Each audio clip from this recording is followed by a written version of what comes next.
Oi, estou aqui para te fazer uma pergunta. Preste bem atenção no que eu vou te falar agora. Pense, lembre de qualquer coisa que pertence a você e que não está com você agora. Pense onde está essa coisa. Pensou?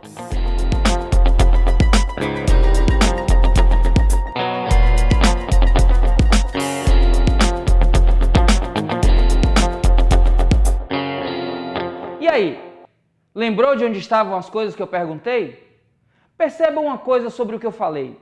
Sempre que você se remete a algo que é seu e onde ele está, você precisa saber de um outro algo. Já reparou? Quando eu penso, por exemplo, onde é que eu deixei as chaves do carro, eu lembro que elas estão sobre a mesa. Perceba que eu só sei onde estão as chaves se eu souber onde está a mesa. Onde foi que eu deixei a minha toalha quando eu saí do banho? Vou levar a bronca da mamãe. Está em cima da cama.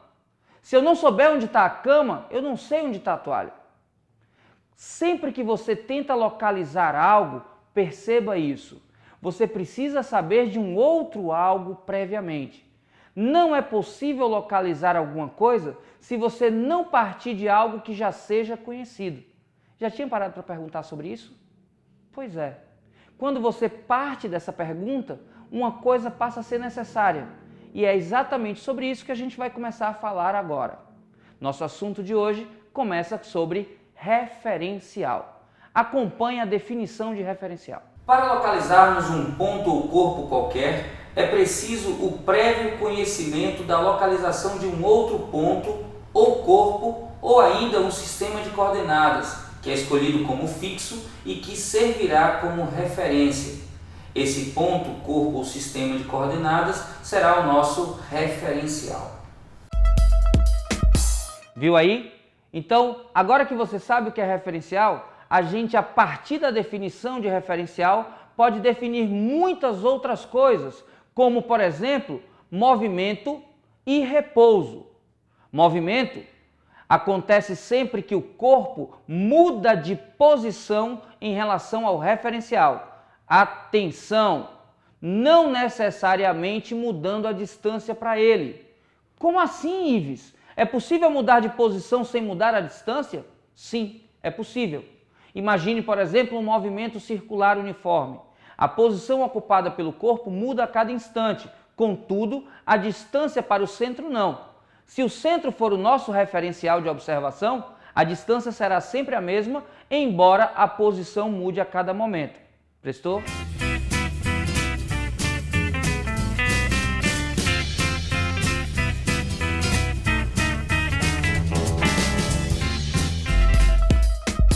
Repouso acontece quando a posição não muda para o mesmo referencial. A distância, nesse caso, também não mudará. Fique atento. Quando o objeto está em repouso para um dado referencial, nem sua posição, nem sua distância para ele mudam. Simples, não? Mas presta atenção agora no que eu vou te perguntar.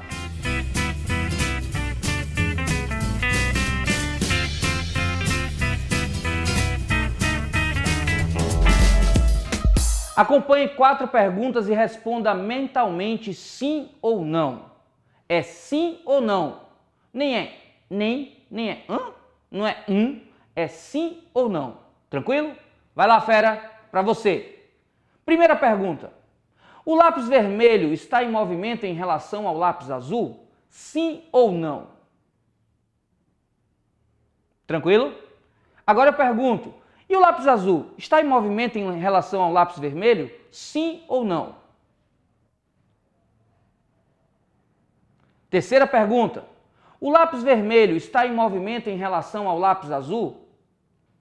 Sim ou não? E agora, o lápis azul está em movimento em relação ao lápis vermelho? Sim ou não? Essa aí você vacilou um pouco, não foi? Pois é. Nos últimos anos, quando eu faço essa pergunta em sala de aula, é bem interessante, porque a plateia que falou convicta desde o início, sim, não, sim. Quando eu faço a quarta pergunta, começa a vacilar e dizer sim, não, sim, nim. Pois é, nim. Não ou sim? Anote agora E lembre-se sempre que perguntado sobre movimento. Movimento é recíproco, ou seja, se A está em movimento em relação a B, isso implica necessariamente que B está em movimento em relação a A. Tranquilo? Pois é, veja só, quando eu perguntei a você se o vermelho estava em movimento em relação ao azul, você disse tranquilamente sim, porque estava vendo o vermelho mudar de posição em relação ao azul. Quando eu fiz a mesma coisa e perguntei se o azul estava em movimento em relação ao vermelho, você ficou em dúvida porque você não usou o vermelho como referência. Olha o que é que você estava vendo. O azul não estava mudando de posição em relação a mim. E esse tipo de coisa confunde as pessoas. Mas eu não sou a referência da pergunta. A pergunta é o vermelho. Vermelho está perto, vermelho está longe. O vermelho está perto, então o azul está perto do vermelho. O vermelho está longe, então o azul está longe do vermelho. Não há como o vermelho estar em movimento em relação ao azul sem que também o azul esteja em movimento em relação ao vermelho. É isso que caracteriza dizer que o movimento é recíproco. E a partir de agora você vai sempre lembrar que se A está em movimento em relação a B, necessariamente B está em movimento em relação a A. Tranquilo? Quando você assiste a uma apresentação da Esquadrilha da Fumaça e observa aquele caminho de fumaça deixado no ar, ou ainda quando você está na praia e observa um trilho deixado pelo pneu de um buggy, você está diante de uma trajetória. Na verdade, de uma das possíveis representações de trajetória. Trajetória? O que é trajetória? Acompanhe agora.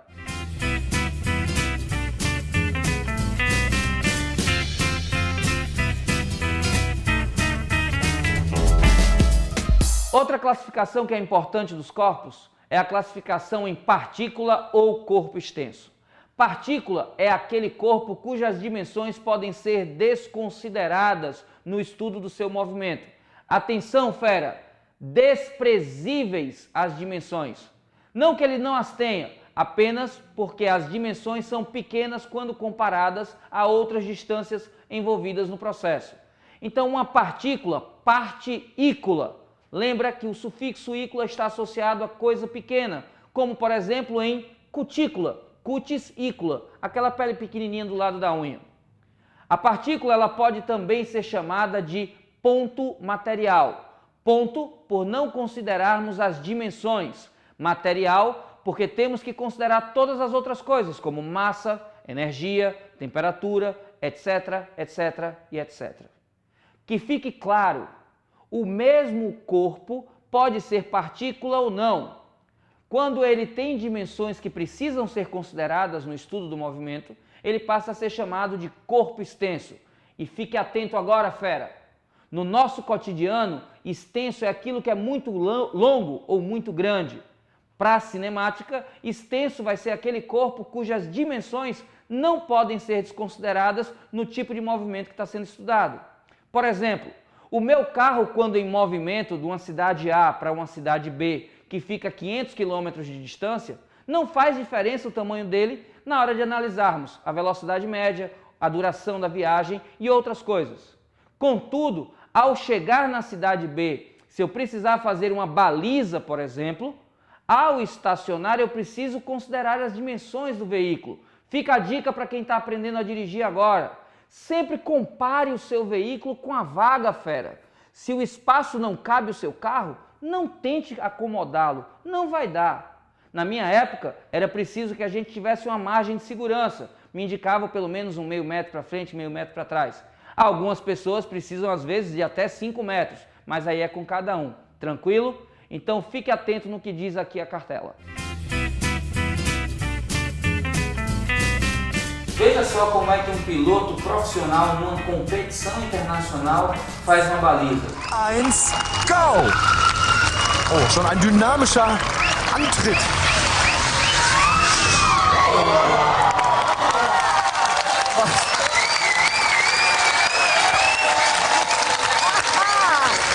Was, das würde... Warte mal, ich muss mal die Sonnenbrille Das aufsetzen. ist ja... Das... Ronny, dass, wenn man es versuchen würde, mit dem Computer zu berechnen, als Grafik, würde man es wahrscheinlich nicht so gut hinbekommen wie du. Falando agora sobre a diferença entre posição e deslocamento. Atenção, fera! Posição é sinônimo de localização. Sempre que você der a posição de algo, você está localizando esse algo dentro de uma determinada situação. Lembre-se, para que você determine a posição, é primeiro necessário estabelecer um referencial.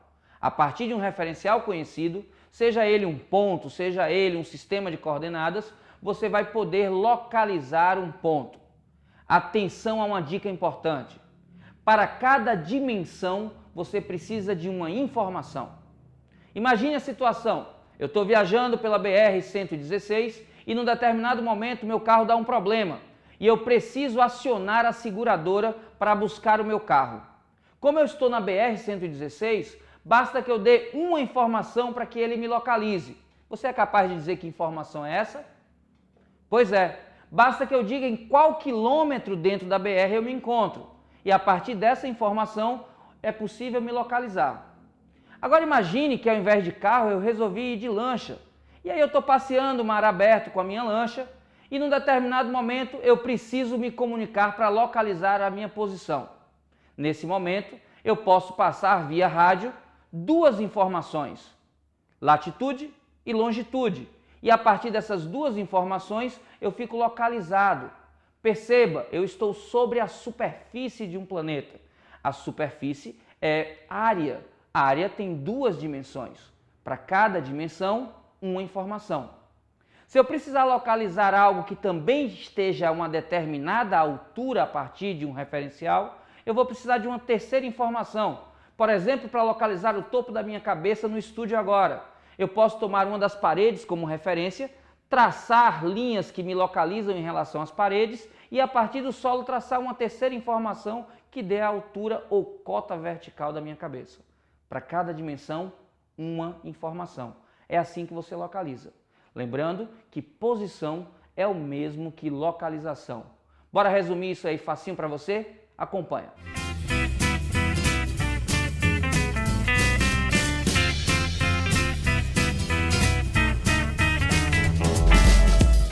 Agora que você sabe o que é posição, fera, é tranquilo para dizer o que é deslocamento. Deslocamento é a diferença entre duas posições. Quando você tem o símbolo delta antes de qualquer grandeza em física, você já sabe que esse delta indica variação. E essa variação é sempre encontrada pela diferença entre o valor final da grandeza e o valor inicial dessa mesma grandeza. Registrou? Qualquer coisa, dá um pause aí e anota no teu caderninho de observações. O deslocamento é a diferença entre duas posições dentro de uma determinada trajetória. Atenção e cuidado, fera! Quando eu me refiro a deslocamento dentro de um movimento retilíneo, eu posso associar esse deslocamento à distância linear entre o ponto de partida e o ponto de chegada. Diferente de quando eu falo de espaço efetivamente percorrido. De novo, efetivamente percorrido. Acompanhe aqui o exemplo. Eu dou um passo para frente, outro passo para frente e um terceiro passo para frente. Em seguida, dou um passo para trás. Quanto é que eu me afastei da posição original?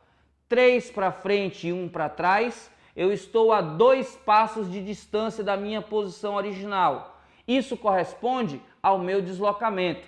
Contudo, até chegar nessa posição, eu dei 3 passos para frente e 1 para trás, percorrendo efetivamente 4 passos. Muita atenção, principalmente quando tivermos problemas em duas dimensões. Nós vamos precisar ficar atentos a essa diferença entre deslocamento e espaço percorrido. Lá nas aulas de vetores e cinemática vetoriais, nós vamos voltar. Desculpa pelo plural. Deslocamento vetorial, velocidade vetorial. Lá em cinemática vetorial, a gente volta a falar sobre isso.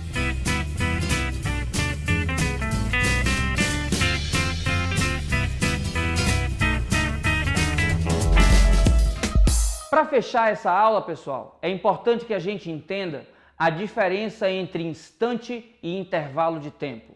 Instante é o mesmo que momento. Pou! Nesse momento, nesse instante. Se você parar o vídeo, aí embaixo vai aparecer o instante em que você deu pause, o momento onde você deu pause. Contudo, se você olhar para o tamanho da barrinha, entre um momento e outro você vai encontrar a duração. Duração corresponde a intervalo de tempo. Instante é o momento, duração é o intervalo de tempo. É importante que você saiba que instante pode tanto ser positivo como pode ser negativo. Como assim, Ives? Instante negativo? Ficou louco? Claro que sim. Imagine que você marca um compromisso de estudar com seu amigo ou sua amiga às 14 horas. E esse seu amigo ou amiga, preocupado em não atrasar nem falhar com você, chega lá no local combinado às 13 horas e 50 minutos. Como é que você vai dizer, em relação ao compromisso firmado, o horário em que ele se encontra no local? Você pode dizer, por exemplo, que ele chegou 10 minutos antes. Opa! Antes, quando a gente estabelece onde é o referencial zero, a data zero, antes leva um sinal de menos. Se eu dissesse que o nosso compromisso era o data zero do tempo, o seu amigo tinha chegado no local combinado na data menos 10 minutos. Não há problema para a física de localizar um instante com sinal de menos. Esse sinal de menos apenas indica que aquele momento é anterior ao que é considerado como data zero no problema. Agora, cuidado! Quando a gente fala de intervalo de tempo, pelo menos em física clássica, que é o objeto do nosso estudo no momento, pelo menos nele, intervalo de tempo é sempre positivo. A linha do tempo caminha sempre do passado para o futuro e, por conta disso, o instante final de qualquer duração é sempre maior que o instante inicial. Repetindo, em física clássica, isso é o que é considerado correto. Por isso, em física clássica, intervalo de tempo é sempre positivo, ainda que instante de tempo possa ser positivo e possa ser negativo. Acompanha na cartela.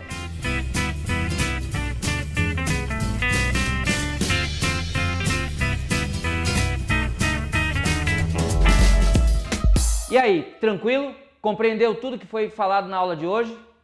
Se restar alguma dúvida, já sabe, é só entrar em contato através de qualquer dos canais que a gente disponibiliza no projeto Física Total.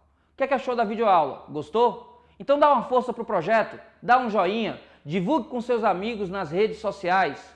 Já está inscrito no canal? Tá dando bobeira. Se inscreva no canal e fique sabendo a cada nova aula que for postada. Acompanha tudo por aqui. Minha intenção é estar muito próximo de você e chegarmos juntos à sua vaga.